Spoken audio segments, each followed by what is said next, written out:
在咱们实际维修空调中，经常会碰到，这个空调有的是用铝管，但是发现呢，这个铜铝接茬这里漏了。这时候我们如果整个的换这条管的话，那么一个是费用高，再一个就是有些地方不好操作。那么我们怎样解决呢？其实这个铝管我们也是可以给它张喇叭口的，今天给大家分享一下。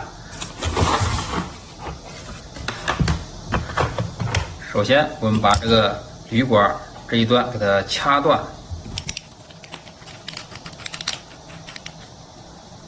好，这样我们给它掐断，把坏的部分给它掐断之后，我们重新给它张一个喇叭口。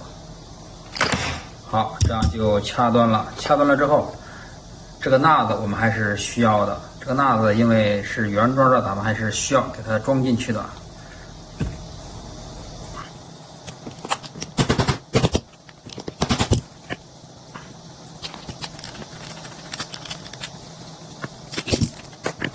好，这时我们给它套进这个管当中。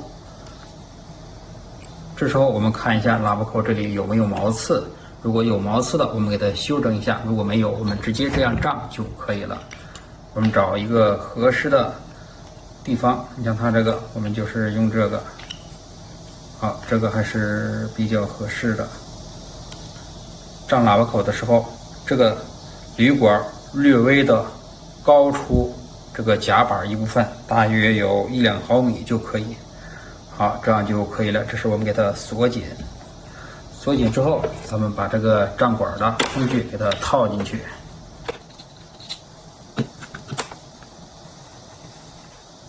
胀管的方法和铜管，几乎是一样的，只不过我们这个要轻一些，因为这个铝管呀比较软，我们轻一些。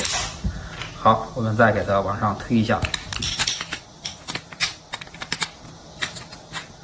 好，这样就合适了。嘎哒一响，证明已经位置特别合适。我们把这个旋紧，好，这样就可以了。这时我们就可以拧这个了。我们看一下这个位置，看。好，我们拧的时候要轻轻的拧，因为这个铝管呀比较软。这样，1圈、2圈、3圈、4圈。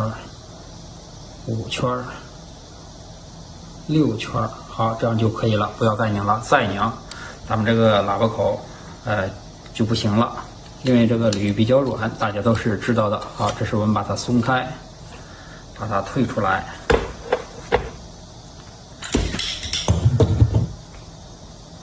我们把它从夹板中拿出，你看，这就是这个张的这个喇叭口，效果还是非常不错的。非常的光滑，是不是？